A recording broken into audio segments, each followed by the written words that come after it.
이제는 드디어 때가 됐다.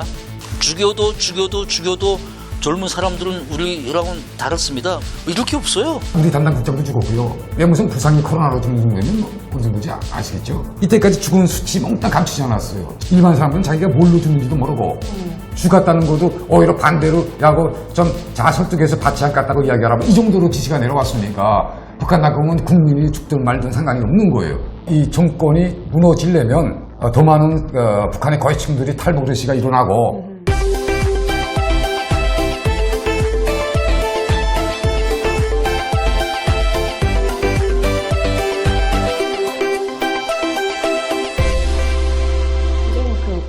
북한에서 지금 김정은이 뒤에 그냥 여자가 나온다 그러잖아요. 근데 지금 또 어쨌든 그냥 나올 때마다 현성월이 나오잖아요. 북한 주민들은 현성월이가 그렇게 설치는 거를 뭐라고 생각하세요?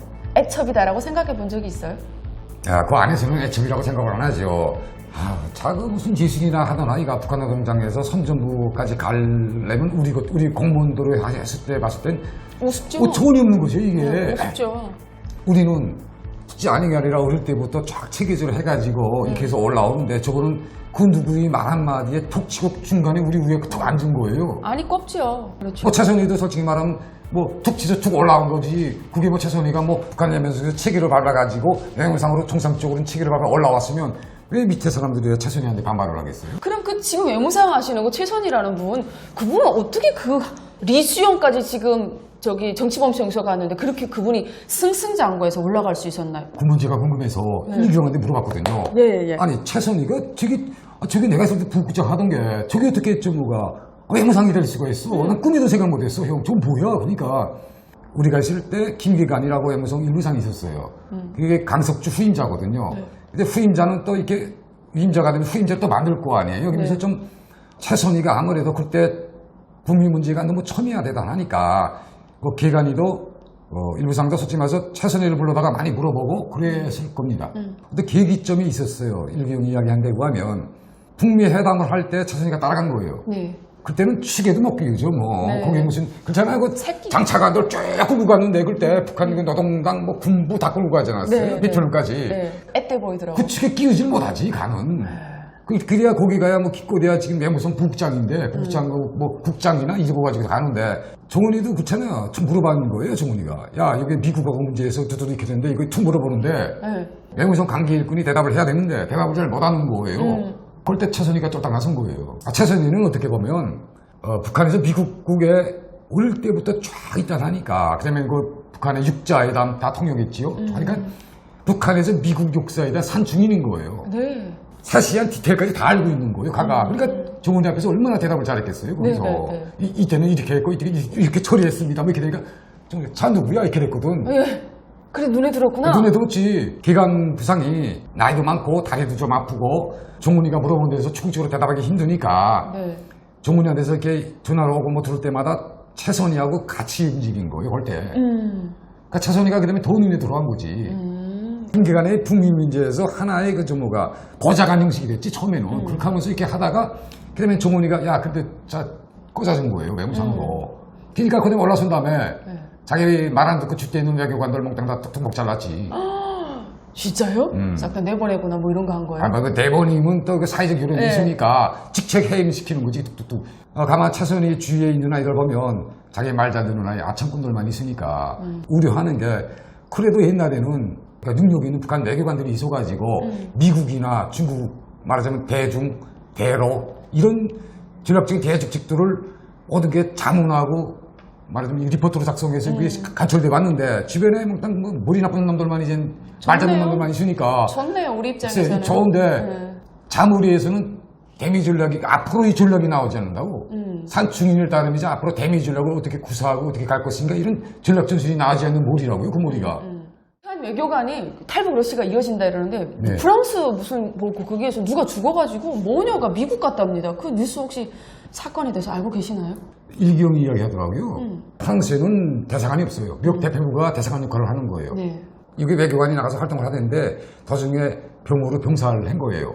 뭐 김중은한테 보험골 만들어서 샤워 대책하나 세워야 되거든요. 그래서 북한 외무성은 좀 보수적인 집단이라 그러잖아요. 그러다 나니까 이 사람을 좀 내색을 시킨 거예요. 그러면 애국 열사증 같은 거 줘야 되잖아요. 앞에 사례에서 이때까지 북한 외교관이 해외에서 돌아갔을 때 어떻게 했는가를 사례를 먼저 앞에다 놓고 이렇게 대책은 그렇게 써야 되거든요. 네. 그리고 뒤에다가 이분은 이렇게 하러 갑니다 해서 방침을 받은 게 어떻게 받았나? 이분은 애국일상에서 이렇게 됐으니까 안장하고 다 하고 그 가족은 이 남편이 있었던 것처럼 그 자리에 그대로 있으면서 이 남편의 임기 때까지 있으라 이렇게 됐거든요. 네. 그렇게 방침을 받은 거예요. 네. 그러니까 시간적 여유가 있었던 거예요. 네네. 이따가 가만 보니까 남편 없이 북한에 들어간다. 자기도 뭐 생각이 깊었겠죠. 그러니까 이제처럼 탈모를 한 거예요. 부산에서. 혁명열사령까지 안치해주겠다는데 그런 거 난 애국열사령이지. 필요 없다. 애국열사령에 안치해주겠다는데 그딴 거 필요 없다. 애국열사 중이지 정확히 숫자 맞고 거기 안치되겠는지 모르겠는데 그것까지는 제가 모르겠는데 그렇다고 뭐 혜택이 북한에 들어가면 뭐가 있겠어요? 자기도- 명절 때 선물 정도 내려오는 거? 아니 애국열사는 선물도 안 내리잖아요. 뭐 필요 없는 거예요. 그래요? 그렇지. 혁명열사도 아니고 애국열사 한 일이에요. 아무것도 아니죠. 너무 많으니까. 그러니까 남편 없이 들어가서 자기도 강감했겠죠. 옛날에는 기존에는 외교관 그 부인들은 돌아가게 되면 북한 내무성 안에 임직원으로 받아줬거든요. 네. 김여정이 등장해서 움직이는 거를 선생님은 어쨌든 외교관으로서 베트남에 나와서도 뉴스나 이런 거를 어쨌든 북한을 모니터링 하잖아요. 그걸 보면서 전례 없이 여자가 어쨌든 우리 북한 기준에서 말하면 불사가 설치는 거는 안 좋은 거잖아요. 네. 어떻게 받아들입니까? 북한 주민들은. 제가 주체사상 세계대회를 저식할 때 그때 김일성, 김정일 삼국이 나왔거든요. 네, 주체사상 세계대. 예, 그 저식할 때 거기서 이제 북한에 저식할 때 거기서 나왔는데요. 북한에 뭐 지도자라면 어디까지나 자기 말하자면 위험이나 있고 뭐 이게 이풍이 있어야 되잖아요. 이미지 관리를 해야 되잖아요. 근데 얼마나 그 전무가 지도자로서의 풍모가 없는지 아니 이거 유종이가 뭐가 돼서 이거 나서가지고 성명을 담아하고 발표하고 이렇게 할 수 있는 거예요. 옛날에는 이런 시스템이 아니었어요. 성명 담아라는 게 이렇게 가볍게 나가면 안 되거든요. 그래서 성명 나갈까 담아 나갈까 수위를 조절하고 이것도 자주 내보내게 되면 상대방에 대한 무게감이 없어지기 때문에 이것도 조절하며 내보내야 되는 거예요. 예, 근데 쌍욕도 정면에서 시전하고 있고. 우리 외교관들로서는 우리도 성명이나 담아 쓰던 사람으로서 이거 보고선 저 조건 왜 저렇게 되니? 여자가 왜 저거 담아 발표하니? 좀 이상해지는 거예요, 저게. 개인의 이름으로 것도. 개인의 이름으로. 저렇게 말했댔자, 김일성이가 이제 저렇게 하댔자, 자기 무게감이 국제사회에서 계속 떨어지는 거예요, 그거는. 결국 천박하다고 우리가 다. 천박해지지 않아요. 발언도 뭐, 한 1년에 한 번 정도 하던지 아니면 기기점마다 딱 해서 무게 잡고 딱 해야 되는데, 네. 무게가 없고 가벼워지잖아, 사람이. 그러니까 북한 내부에서도 솔직히 말해서 저게 백기혈통이고 자한테 말 잘못했다가 자기 목숨 달아날까봐 자한테 이해하고 머리 긋고 보고 하는 거지. 김경희 때 사례도 있겠지만 김정일이 동생 그 김경희가 북한 당시에 때 있었지만 그 주위에 너무 다가가는 것도 또 아니에요. 유승희 주위에 너무 가까이 묻혔다가 어느 순간에 다 죽어찍거든요. 그렇죠. 친구도 없을걸요? 김경희도 주위에 그 주모가 저녁마다 술 먹을 때 자기 동기나 동창들을 부르다가 술 먹었거든요. 네. 그게 김경희는 안 다치지만 그게 이게 좀 이상하게 되면 그 주인 다쳤거든요 또. 그러니까 요정이 밑에도 가까운 친구는 없을 거다. 정말 외로운 직업이네요. 그렇죠. 저 사회는 자기네 자체가 그런 시스템을 만들어놨고 그 독재를 계속 유지하려니까 저 자신도 괴롭고 외로울 거예요. 지금. 그 참사님 오신 이후에 그 한국이 뭐 어떤 부분이 좋다고 하던 분 있나요? 일일이 그 찬사를 이야기하는 게 네. 자식들이 밝게 얻는 모습이 제일 좋다고 그러더라고요. 둘 다 딸인데 딸 자랑을 엄청 하셔요. 우리들하고 마인드가 요새 온 그 젊은 탈북 그 세대는 틀리더라고. 다르죠. 우리는 한시도 북한을 잊지 말고 뭐 북한에 대해 뭘 하나 해도 뭘 하나 부리고 해도 북한에 관련돼서 북한의 인권을 고발하는 이런 식으로 사고를 하거든요. 예. 인권 고발하는 그림도 그리고 글도 쓰고 이렇게 하시면 바라는데 가들 자체는 생각하는 게 우리는 북한이라는 그 나라 자체가 싫다. 그거 너무 창피하고 북한의 나라 자체가 싫기 때문에 난 북한이라는 자체를 잊어먹고 싶다 이러거든요. 그래서 그 소리 듣고 한쪽으로 충격받으면서도 이해도 하면서도 그러면 그 말 저 속에서 얼마나 자유를 구속당하고 얼마나 힘들게 살고 얼마나 그러면 야들은 그리한 나라 자체를 잊어먹고 싶어 할까. 그러면 이분들은 벌써 해외 여러 번 나갔잖아요. 예. 어쨌든 해외에서 생활하다가 북한에 들어갔다가 또다시 나왔다가 들어갔다 이걸 반복하셨을 거 아니에요. 애들이 북한으로 들어갔을 때 어떻게 적응하던지. 해외에서 있던 아이들이 많이 편입이 되잖아요. 네. 휴지 같은 거 신는 사람이 없잖아요. 북한 네, 내부에서. 네. 구두 딱 신고 다니지. 네. 바지도 어디 흰 색깔 바지 입고 다니는 사람이 얼마 없잖아요. 없죠. 이상하게 하고 다니는 거예요. 네. 이상하게. 말도 이상하게 하고. 그런데 그런 아들이 마지막까지 적응을 잘 못해요. 대학 생활에. 우린 조직 생활이 몸에 배가지고 이게 하나 힘들지가 않거든요. 예. 가도는 대단히 힘들어하거든요. 그걸. 힘들어하는 거. 그러니까 아버지 따라서 다시 나갔으면 하겠죠. 그러니까 어떻게 나갔으면? 북한에 다시 돌아가기 싫겠죠. 제일 힘든 게 저식 생활일 거예요. 가들이 힘든 게. 생활 정화하고 이런 거. 그보다 행사가 얼마나 많아요. 행사 동원되고 그러면 또 외국에서 나왔다는 그 하나의 이유 때문에 여기저기에서 또 뭘 달라고 계속 달려들지. 적당 미소랑 뭐랑 그때 누리던 향락이나 뭐 자유민주주의 이걸 죽을 때까지 잊어먹겠어요? 못 잊어먹고 또 어느 순간에 탈곡을 하겠지 또 그러면. 저녁 10시가 돼서 다음날 새벽 비행기인데 얘기했다는데 자녀랑 그 다음에 와이프분이랑 선뜻 알았다고 하셨대요? 또 북한에 대한 합렬이 많았던 것 같아요. 그 참사님 그 부인님도. 결정적인 계기가 북한의 코로나와 많이 연관이 된 것 같아요. 북한이 이때까지 코로나 때문에 많은 국민들이 죽였어요. 우리 담당 국장도 죽었고요. 무슨 부상이 코로나로 등록되면 어느 정도인지 아시겠죠? 굉장히 많은 죽은 그게 북한 정권에 대한 해멸감이나 해감이 가정에서 그게 하나의 공감대가 된 것 같아요. 거기서.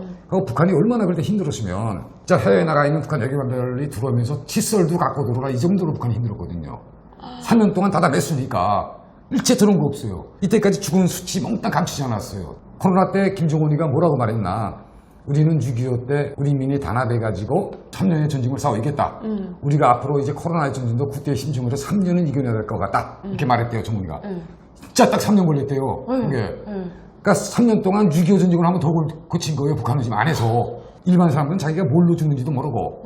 점도 천이 없는 건 진짜 국제사회가 북한에 코로나 예방약을 주겠다고 그만큼 외교관들이 올려 뛰고 내렸다면서 북한에 들여버리려고 막 노력했는데 북한 당국에서는 그걸 받아들이지 않았다는 거예요. 코로나 그 예방 접종 그 주사약도 자기네 쓸 거는 디렉 간 거예요? 예, 세 개가 있지 않았어. 세 개 중에 다른 거라도 아무거나 예방 접종이면 주겠다는 것도 오히려 반대로 야고 좀 자설득해서 받지 않겠다고 이야기하라고 이 정도로 지시가 내려왔으니까 북한 당국은 국민이 죽든 말든 상관이 없는 거예요. 코로나에 대한 이야기 들으면서 좀 가슴이 아팠거든요. 이런 썩을 이 사람들이 백성들을 하늘과 같이 여긴다는 북한의 이민위청 구호를 정말 찰떡같이 믿고 있으면서 그래도 북한 정부는 우리를 포기하지 않는다고 생각하는데 이게 북한 주민이 알면 얼마나 화가 날 일입니까? 일구 형님이랑 같이 앉아서 식사를 여러 번 했어요. 이 자선도 알고 계시더라고요. 북한의 노동당으로 이번에 유입된 코로나 그 예방약들이 어떻게 들어갔고 하는 걸 뉴트로 다 알고 하면서 진짜 격분했어요. 그 직접적으로 가지고 들어간 사람이 내 지인이거든요. 일구 형님의 지인이기도 하고 우리 다 공동의 지인이니까 중국을 통해서 들어갔어요. 그렇게 나왔어요. 중국을 통해서 들어갔는데 그걸 육료로 들어갔거든요. 야돌이 네. 그게 코로나로 그때 당시 중국도 호텔도 몽땅 막았어요. 근데 개고생하면서 그거 들어갔는데 그게 어디다 쓰였나. 북한의 노동당 간부들한테 40만 분 들어갔거든요. 그때 북한 노동당이나 김정은이 정권을 살리는 그 고위층이만 쓴 거예요. 국제사회에서 좀 더 주겠다 그런 거. 그러면 그게 국제사회에서 공식적인 지원 주겠다 그런 거 내놓고 해외에 나와 있는 북한 외교관들이 적극적인 활동을 해가지고 더 얻었어요. 그걸 주제국에다 받지 말라고 이야기를 해가지고 거부했다는 게 그게 제일 화가 나는 부분이죠. 그렇죠. 그게 공짜로 주겠다는데. 국제사회가 주는 게 아니고 네. 개별적인 국가하고 해외 주재국에 있는 그 외교관들이 딜을 해가지고 받은 건데 네. 그거를 뒤져가면 되는 거 아니에요. 네. 그거 자체도 거부를 했다. 거부를 했다. 그러면 저희만 살고 나갔다는 건데 그게 얼마나 우리가 격분할 일이에요. 그게. 엄청나게 격분할 일이죠. 네. 엄청나게 격분할 일이죠. 북한의 엘리트층이 보는 네. 북한 정권의 수명이라 어떤 그럴까? 수명이라고 해야 되나? 지금 김주애까지 데리고 나왔잖아요. 네, 예. 북한 주민들은 이걸 받아들일 수 있을까요? 일개 참사님이 와서 인터뷰를 하면서 이야기를 했어요. 김정은이 동생이 정확히 정부가 북한의 2인자는 아니다. 절대적으로 김정은 정권은 김정은이 1인 체제이다. 모든 게 다 김정은이 혼자서 좌우지하고 움직이고 한다는 거예요. 네. 근데 그렇다고 해서 또 김정은이가 불시에 병사하거나 여러 가지 사연이 있어가지고 김정은이가 당장 사망한다 해도 북한 정권의 그 성격과 본질, 사상은 변하지 않는다는 겁니다. 북한이 이때까지 지탱해 온 게 처음이 북한의 조직 지도부, 네. 쌓아놓은 시스템, 네. 이게 무너져야만 북한 정권이 무너질 수 있다는 겁니다. 북한 그 엘리트층도 북한 정권을 바라보는 시선은 자기들을 지켜주는 그런 조직이나 체제로 보지 않고 북한 정권을. 자기들이 생명적으로 좀 살기 위해서 복종하는 거예요. 김정일 시대 때 이때는 어디까지나 정권에 대한 충성심이 어느 정도로 조금은 있었다. 그런데 김정은 시대로 넘어서면서 그 우리들의 그 신뢰와 이런 게 다 무너져 내린 거예요. 이 정권은 진짜 아닌 게 아니라 철수점이 봉건사회고 독재체제를 이렇게 세수하면서 내려가는 나쁜 사회로구나. 이게 진짜 우리가 생각했던 우리 조국이 아니로구나 생각하면서 말하자면 부정적인 시각으로 바라보지만 누구도 이것을 뭐 전면에 나서가지고 앞에서 이걸 무너뜨리기가 힘이 있는 사람이 하나도 없는 거예요. 이 정권이 무너지려면 더 많은 북한의 거위층들이 탈북르시가 일어나고 그러다 그걸 위해서 대한민국의 뭐 시마인팅이나 이렇게 말하자면 북한의 인권이나 북한 정권을 빨리 민주주의하기 위한 이런 말하자면 언론 보도 매체들이 더 많이 활동을 해서 또 이게 중요하고 또 필수적으로 해야 한다고 저는 생각을 합니다. 네네. 컴백이냐 아니면 탈출이냐 결심할 때가 됐다고 해서 정말 많은 분들이 갔습니다.